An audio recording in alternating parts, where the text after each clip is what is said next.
Bom dia, irmãos, paz do Senhor a todos. Muito bom estar aqui. Eu vou pedir uma ajuda. Você sabe a senha do iPad? É do Benjamin, eu não lembro. Bom demais estar aqui com os irmãos. Já terminamos a série sobre avivamento.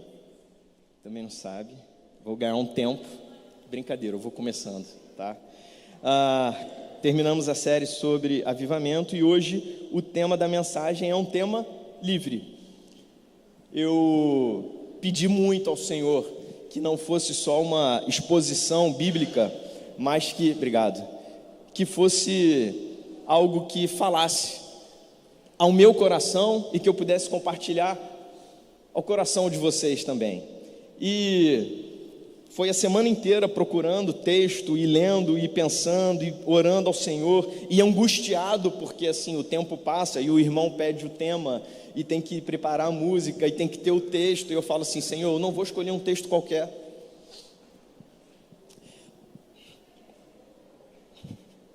Quinta-feira eu me lembrei da primeira mensagem que eu preguei uma vez numa igreja. Eu tinha mais ou menos uns 10, 11 anos de idade. Isso não significa que eu prego há 30 anos, mas foi uma mensagem muito simples. Na época durou 5 minutos, mas eu lembro que pelo menos umas 5 pessoas se converteram. E aí, desde então, fica evidente que não é o pregador, não é a eloquência, não é nada disso, senão a ação do Espírito Santo que traduz o que está escrito aqui e fala ao nosso coração. Então eu quero voltar nessa mensagem, claro que bem diferente do que foi há mais ou menos 30 anos atrás, e está no livro de Marcos, no capítulo 4. Nós vamos ler a famosa história de quando Jesus acalma a tempestade.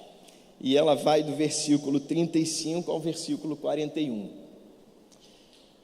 A gente pode pegar um texto bíblico, fazer uma exposição teológica dele, e a gente tira dessa exposição, e isso pode ficar muito distante até da nossa vida, porque a gente pode ser técnico, sabe, na exposição de um texto.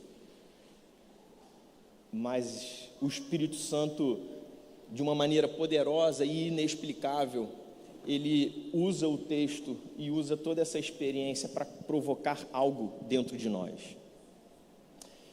Sexta-feira de manhã eu acordei já com esse texto praticamente escolhido. Falei com o Anderson, falei, eu acho que vai ser esse texto aqui. E aí ao acordar, o Senhor entregou algo que não é nada demais. Não é nenhuma profundidade teológica, não é nenhuma revelação nova, nada disso não. Mas é algo que falou muito comigo. Eu espero que fale com vocês também. Vamos lá, Marcos então, capítulo 4, versículo 35. O texto diz assim: naquele dia, ao anoitecer, disse ele aos seus discípulos, vamos para o outro lado. Deixando a multidão, eles o levaram no barco, assim como estava. Outros barcos também o acompanhavam. Levantou-se um forte vendaval e as ondas se lançavam sobre o barco, de forma que este ia se enchendo de água. Jesus estava na popa, dormindo com a cabeça sobre um travesseiro. Os discípulos o acordaram e clamaram, mestre, não te importas que morramos? Ele se levantou, repreendeu o vento e disse ao mar, aquiete-se, acalme-se. O vento se aquietou e fez-se completa bonança. Então perguntou aos seus discípulos, por que vocês estão com tanto medo? Ainda não têm fé? Eles estavam apavorados e perguntavam uns aos outros, quem é este que até o vento e o mar lhe obedecem? Senhor, que seja a tua palavra e a ação do teu Espírito Santo. Nós estamos, Senhor, experimentando a tua presença nessa manhã. Que seja o teu Espírito, Senhor, falando aos nossos corações, tratando, Senhor, a nossa mente, tirando, Senhor, toda cegueira, surdez e se revelando, Senhor, aos que se fazem presente aqui, aqueles que ouvem a mensagem, não importa em qual momento. Que o Senhor nos abençoe nessa manhã, no nome de Jesus. Amém. Bom, a gente já pode dizer que esse texto, e expondo teologicamente ele é mais uma manifestação de que Jesus era plenamente Deus e plenamente homem. Isso é muito importante em termos já de conceito teológico, mas assim, Isso, se nós nos apropriarmos mesmo desse conceito, isso muda toda a nossa cosmovisão, tanto da leitura bíblica quanto da leitura do mundo e o entendimento da nossa própria salvação. Muitas outras heresias ao longo do tempo surgiram, algumas caíram, outras não, vieram com a ideia de dizer o seguinte: olha, Jesus era Deus, mas homem normal ele não era. E outras disseram, não, Jesus era um homem, um estudioso, alguém que foi realmente muito bom. Aqueles 20 anos ali, quando a gente não tem relato, aproximadamente desde os 12 aos 30 anos, Jesus viajou o mundo, aprendeu muitas coisas e foi um homem muito diferenciado. Isso não faz o menor sentido com a leitura bíblica. E nesse texto aqui, o que está acontecendo? Jesus estava com os seus discípulos pregando. Se você folhear um pouquinho antes aqui, a gente já tem Jesus realizando alguns milagres. Nesses capítulos anteriores, ele prega e expõe e conta muitas parábolas, de forma que tanto os discípulos quanto as multidões são impactados por tanto conhecimento, verdade, palavras poderosas, apesar deles não compreenderem absolutamente tudo que era exposto ali. Jesus está cansado, falou o dia inteiro. Tinha determinado momento que Jesus saía da terra, vinha para o barco e pregava do barco para as multidões. Outros barcos se aproximavam, como a gente vê aqui, e no momento de exaustão, e aí a gente já pode entender que há aqui uma explícita humanidade de Jesus naquela situação. Jesus, vamos para o outro lado, e ele deita no barco e dorme. Todo mundo aqui já teve uma situação que você precisou, por exaustão física e mental, dormir, e você dorme num ambiente barulhento, agitado, dirigindo, não importa, o sono é traiçoeiro. Se você já experimentou isso, você sabe exatamente o que eu estou falando. E Jesus ali dormiu. Então a gente tem relatos bíblicos aqui dizendo, Jesus sentiu fome, dor, tristeza, cansaço, sono. Isso fala da humanidade de Jesus. Jesus era 100% homem.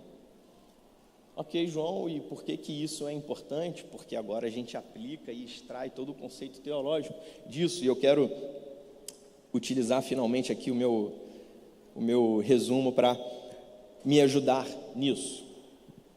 Se Jesus não fosse homem, ele não seria o mediador perfeito entre Deus e os homens. Paulo uma vez escreve para Timóteo dizendo assim: pois há um só mediador entre Deus e os homens, o homem Cristo Jesus. É por isso que também o autor de Hebreus vai dizer, olha, não temos um sumo sacerdote que oferece, porque antigamente você lembra, no judaísmo, na verdade, você tem um sacerdote que vai oferecer o sacrifício pelos pecados, e a gente sabe que ele pouco se importava com os pecados do povo. Ele não tinha uma certa compaixão, ele nem conhecia todo mundo, as pessoas vinham de outros lugares para entregar ali o cordeiro limpo, e muitas vezes elas nem tinham cultivado, vamos dizer assim, criado um cordeiro para fazer o sacrifício, elas compravam lá quando chegavam no templo. Então parece haver uma certa indiferença, concorda comigo? Mas aí o autor de Hebreus ele vai dizer: nós temos um sumo sacerdote que se compadece e que sabe exatamente as dores e as aflições que nós passamos aqui como homens e mulheres. Esse pode se compadecer. Por isso, acessemos com ousadia a presença do Pai. Então, teologicamente, faz todo o sentido, e isso é poderoso, verdadeiro. O Salvador também precisava ser Deus, porque homem nenhum, e você pode ser cercado de muitas pessoas boas, e eu espero que seja, não pessoas ruins e, vamos dizer assim, pesadas, sabe? Mas você conhece alguém que realmente seja tão puro e tão bom? Você nunca se decepcionou com ninguém? Você nunca percebeu um erro em ninguém? Sabe aquela pessoa que fala assim, esse é perfeito? Esse, eu duvido. Então, toda a história da humanidade, nenhum homem poderia oferecer um sacrifício tão perfeito, suficiente para superar o primeiro Adão, por exemplo, que pecou. Agora, se a gente começa a ler a Bíblia e entende que aquele que morreu na cruz e que se fez homem e que foi o ventre de uma mulher, um menino, um adolescente, um jovem, sofreu as injustiças, etc. Este homem era Deus que saiu do seu trono de glória. A nossa leitura e a nossa aproximação do cristianismo também ela fica bem diferente. Porque quando a gente fala de Jesus, nós estamos falando do Deus Todo-Poderoso.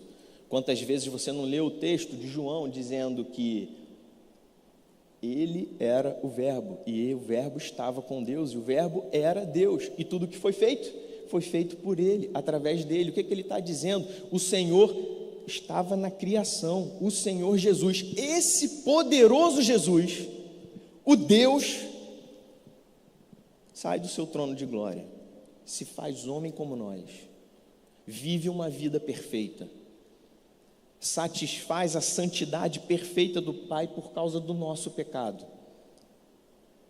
Então nós temos um Salvador que é homem e que é Deus. Ok, João, teologicamente, muito boa exposição, está excelente. E o que a gente faz com todo esse conhecimento? A gente volta para o texto e a gente começa a aplicar. Por exemplo, uma aplicação muito corriqueira é que a gente pode dizer que nessa situação da tempestade nós temos, por exemplo, alguns elementos. Nós temos um barco e a gente diz, o barco aqui representa a nossa vida. Nós temos Jesus, que é Jesus. Os discípulos somos nós. E as tempestades são as crises que acontecem de maneira repentina na nossa vida. Existe toda uma geografia propícia ali no Mar da Galileia, cercado por montanhas elevadas, é como se fosse um vale e etc., que facilita o aparecimento súbito de tempestades e crise geográfica, vamos dizer assim, meteorológica, essa é a melhor palavra, de repente. Os discípulos ali, pescadores, a maioria deles, já estavam mais ou menos acostumados com isso. E se você pensar, a nossa vida é mais ou menos isso também. Muitas vezes a gente está navegando na vida e crises aparecem de repente. Concorda comigo que discípulos, pescadores experientes, se eles tivessem avistado que vem uma tempestade, nuvens e etc., está se formando, provavelmente eles não iriam para o outro lado. Isso é tudo uma conjectura minha, né? Mas é razoável pensar nisso. Mas o texto diz que já era fim de tarde e Jesus falou para os discípulos, vamos para o outro lado, vamos navegar para o outro lado. E aí, por conta dessa geografia, naturalmente a gente consegue explicar e entender isso. Vem uma tempestade e agita tudo, a ponto dos discípulos experientes pecadores ficarem totalmente aflitos e terem a certeza de que iriam morrer, iriam sucumbir. Você pode usar a palavra que você quiser. Na nossa trajetória de vida, muitas vezes existem essas crises que aparecem de maneira súbita. É uma injustiça que bate à sua porta e diz assim, você tem que pagar por algo. Você fala assim, mas eu não fiz isso, mas a injustiça chegou, a injustiça dos homens chegou até você. Muitas vezes é um diagnóstico que você não espera e alguém diz assim, olha, é isso. Muitas vezes é a crise do casamento, e você diz assim, mas eu amo tanto essa pessoa, eu dediquei tanto a minha vida, a gente prometeu tudo isso e de repente o seu casamento não existe mais. As decepções, os relacionamentos e a crise financeira, de repente aparece uma dívida, de repente aparece algo e você diz assim, mas eu esperava, eu estava construindo um caminho. E a tempestade entra e o seu pensamento é, não vou resistir, não sei como lidar com isso. A pandemia foi uma grande lição para toda a humanidade, porque ela foi uma oportunidade de entendermos sobre a idolatria do controle. A pandemia mostrou que não existe dinheiro, continente, idade. A pandemia levou do pobre ao rico, do subdesenvolvido ao primeiro mundo, do jovem ao velho. Simplesmente foi um vento que passou e diz assim: quem controla todos os nossos dias é o Senhor, que tem todos os nossos cabelos contados. Jesus mesmo falou: está vendo esses passarinhos aí? Eles não vão cair se o Senhor não permitir. Isso tratou em nós, ou melhor, foi uma oportunidade de mostrar para nós. Nem todos aprenderam, e aliás a gente precisa com certa frequência rever todos esses conceitos. Nós não estamos no controle da nossa vida, nós não temos o controle obviamente, do sobrenatural. E diante dessa circunstância, a gente tem os discípulos atravessando, e tem algo que até hoje, por exemplo, aflige e assola toda a humanidade, que é a condição climática e os eventos naturais. Essa semana, quem foi para Nova York e aproveitou a neve, aproveitou, porque essa semana eles entraram em estado de emergência. Lá vai fazer menos 40 graus, 45, um gelo e tudo mais. E o que eles podem, a nação mais poderosa do mundo atualmente, o que eles podem fazer com isso? Se agasalhar, porque eles não podem fazer mais nada. Naquela situação, discípulos experientes, pecadores experientes, pescadores experientes, melhor dizendo, viram uma tempestade suficientemente forte para provocar neles a sensação de que eles iriam morrer. Isso pode acontecer com a gente em diversas situações, mas a palavra é: existe um Deus que Ele realmente é quem está no controle de absolutamente todas as coisas. E não é a força do nosso braço, não é a nossa idade, tudo que a gente se planejou e a nossa condição, porque do nada uma catástrofe pode acontecer e absolutamente derrubar tudo o que nós construímos ao longo do nosso tempo, da nossa vida.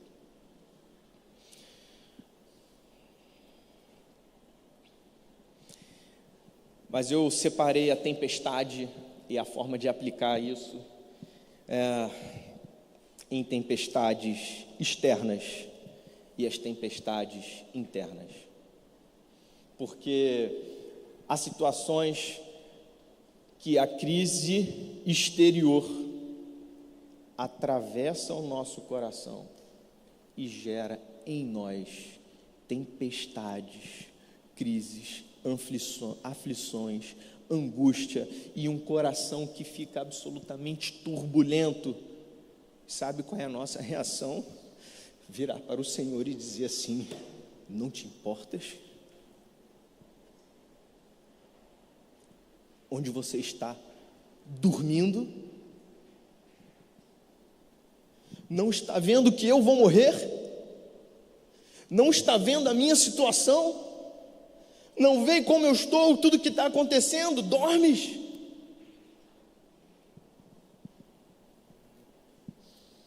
A gente sabe na história aqui que Jesus posteriormente pergunta para eles, homens de pequena fé e tudo mais. Deixa eu só fazer um parêntese aqui. O meu ponto não é falar ou criticar a fé dos discípulos e dizer que eles poderiam levantar e dizer: acalma o mar. Eles não tinham noção total ainda de com quem que eles estavam lidando, apesar de já terem visto muitas coisas. Mas o ponto aqui é: será que o Senhor está indiferente à nossa crise e à tempestade? Não só o que está acontecendo ao redor, mas o que acontece principalmente aqui dentro. Será que o Senhor não se importa?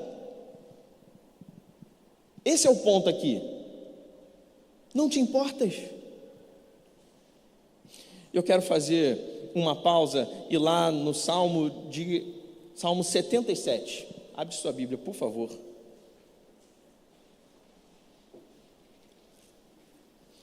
No Salmo 77, se você é um leitor do livro de Salmos, você sabe que muitas vezes o autor, independente de quem era o salmista, ele manifesta em forma de poesia o que o seu coração sentia e como ele estava. Esse 77, ele tem um desabafo também do salmista. E o texto diz assim: clamo a Deus por socorro, clamo a Deus que me escute. Quando estou angustiado, busco o Senhor, de noite estendo as mãos sem cessar, a minha alma está inconsolável. Lembro-me de Ti, ó Deus, e suspiro, começo a meditar e o meu espírito desfalece. Não me permites fechar os olhos, tão inquieto estou que não consigo falar.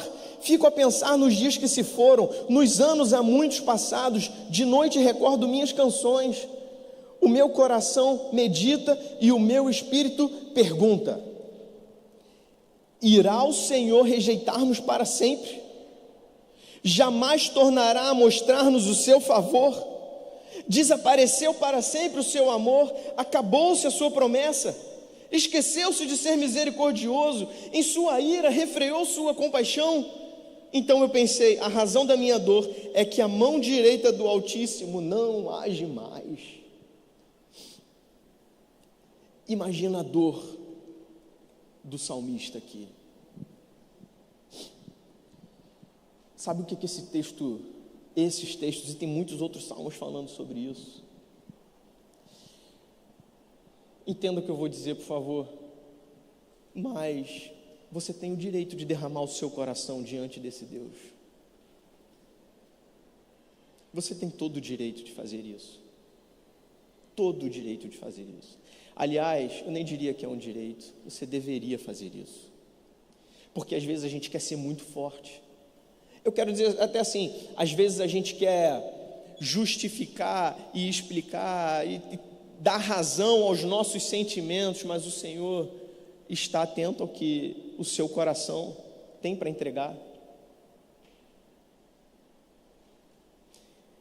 E a razão muitas vezes da nossa angústia e o que vai tratar a nossa angústia é porque a gente precisa ver a mão de Deus agindo de novo. E por que eu digo de novo? Porque a virada desse salmo, ela se segue no versículo 11, com ele dizendo assim: recordarei os feitos do Senhor, recordarei os teus antigos milagres, meditarei em todas as tuas obras e considerarei todos os teus feitos. Às vezes, quando a gente está em crise e o bicho pega, a gente não consegue fechar os olhos e lembrar de tudo que o Senhor já fez, e não só isso, de quem o Senhor é.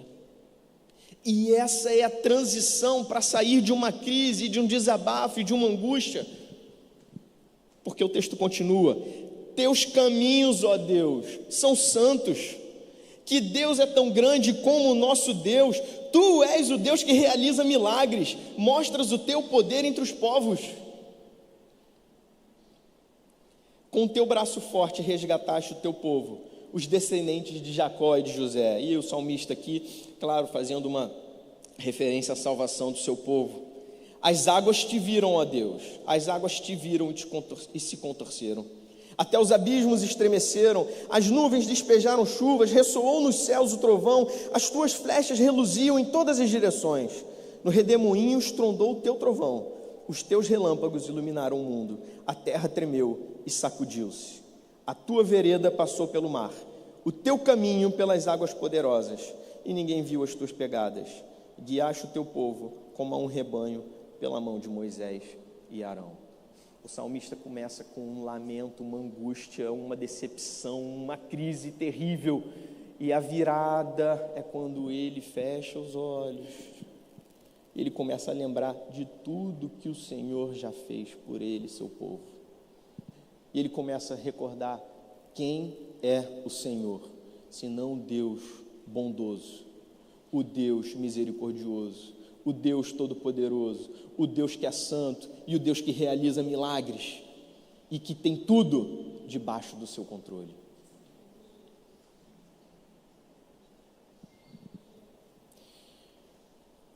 Eu imagino que, vamos voltar para o livro de Marcos, eu imagino que num barco, está entrando água, está querendo afundar. O mestre, que já fez coisas poderosas, dorme.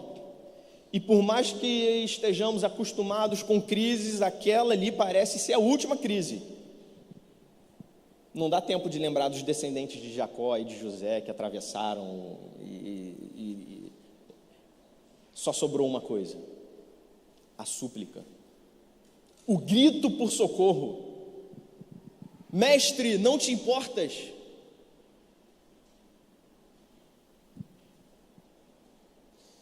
Irmão, quando nós estamos em crise, suplique ao Senhor, rasgue o seu coração, você e o Senhor, despeje absolutamente o seu pedido de socorro por Ele. Sabe por quê? Porque Ele tem os seus ouvidos atentos ao que o seu povo pede e clama.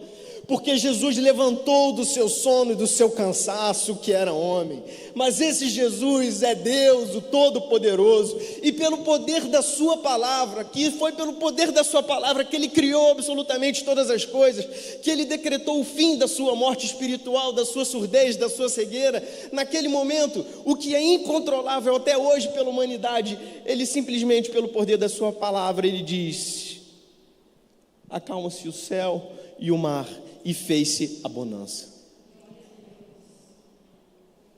Então, quando nós oramos, nós não estamos orando a uma divindade esquecida, ou distante, ou que é incapaz de fazer alguma coisa. Não, estamos diante desse Deus Todo-Poderoso. Não se aproxime do Senhor como se você fizesse um ritual religioso. Desculpe, é um desabafo também. Mas sabe o que é? Eu não sei se a palavra é desabafo, não. Porque a tempestade externa parou. Mas esse texto ele é muito interessante, que ele termina no 41, dizendo assim: eles estavam apavorados. O texto não diz que eles estavam aliviados.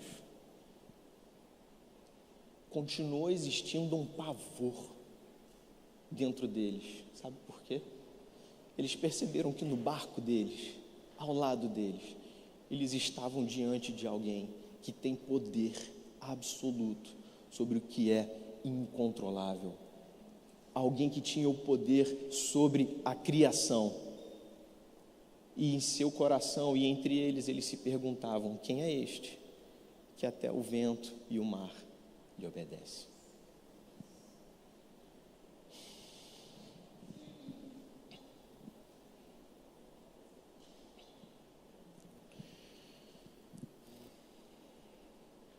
Já foi um monte.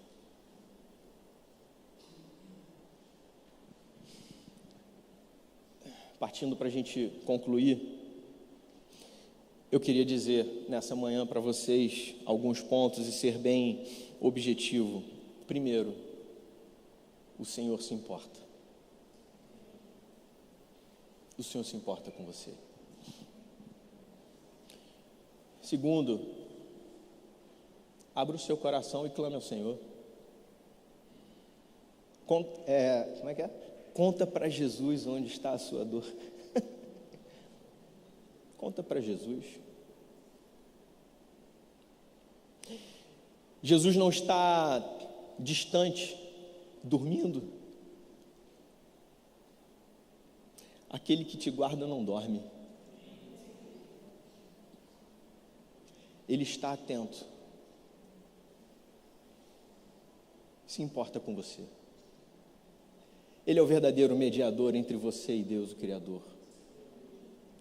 É pelo poder da palavra dele que as coisas se transformam. Sejam as coisas internas, ou sejam as crises internas do nosso coração. É pelo poder da palavra dele que ele pode transformar o seu choro, a sua angústia, a sua dor, numa perplexidade E esse é o meu desejo para você nessa manhã. Numa perplexidade do seu coração, a ponto de você dizer: quem é esse Deus? A minha oração por você é que você experimente a presença do Senhor de maneira tão poderosa que isso abale as suas estruturas emocionais e te cause essa surpresa, essa perplexidade, e que você seja transformado pelo poder do Espírito Santo. Que você não entre diante da presença de Deus como o fariseu, certa vez, a gente já falou sobre isso aqui, mas que você se lembre de como Moisés entrou na presença do Senhor, como Abraão, que disse: sou pó,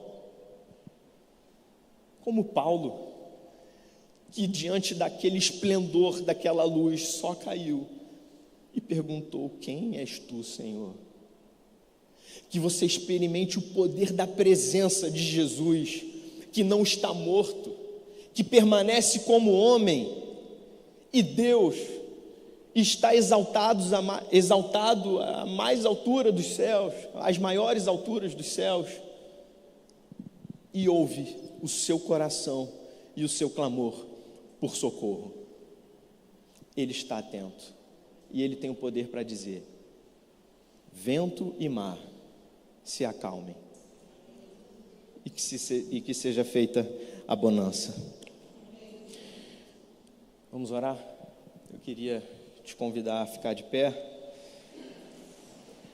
É o mesmo tema, uma mensagem, acho que durou uns 20 e poucos minutos. Há 30 anos durou 5. Estou melhorando.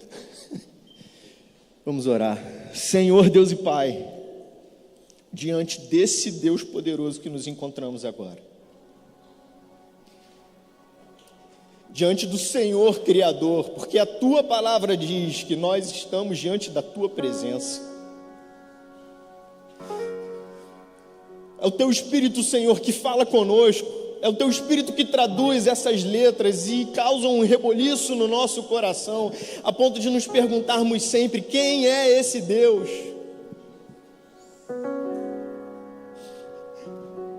Santo Espírito, Senhor, o Senhor está no nosso meio, e o Senhor está atento ao clamor e à aflição de cada coração aqui. Cada um tem uma história, mas o Senhor sabe com detalhes cada história aqui, e é o Teu abraço, a Tua mão poderosa que nos envolve, que encosta em nós e que transforma e acalenta o nosso coração. Pode ser, Senhor, que o Senhor continue permitindo que ventos e o mar estejam agitados e provoquem crises na nossa vida, tudo bem, mas se o Senhor estiver conosco, como será diferente a Tua presença, o Teu aconchego, o Teu carinho? Nós sabemos, Senhor, que o Senhor é o Deus Criador e Todo-Poderoso. O Senhor consola. Nós cremos na Tua soberania, mas cremos no Teu poder também, Senhor. Cremos no poder da Tua palavra. E podemos dizer: basta uma palavra Tua. Basta uma palavra Tua. Eu sei que o Senhor se importa. Nós, como igreja, sabemos que o Senhor se importa. Sabemos que o Senhor nos ouve. Basta uma palavra Tua e tudo lhe obedece. Tudo. Não é impossível para o Senhor. Nessa manhã, Deus, toca em nós, ouve o nosso clamor, abençoa as nossas vidas no nome de Jesus. Amém.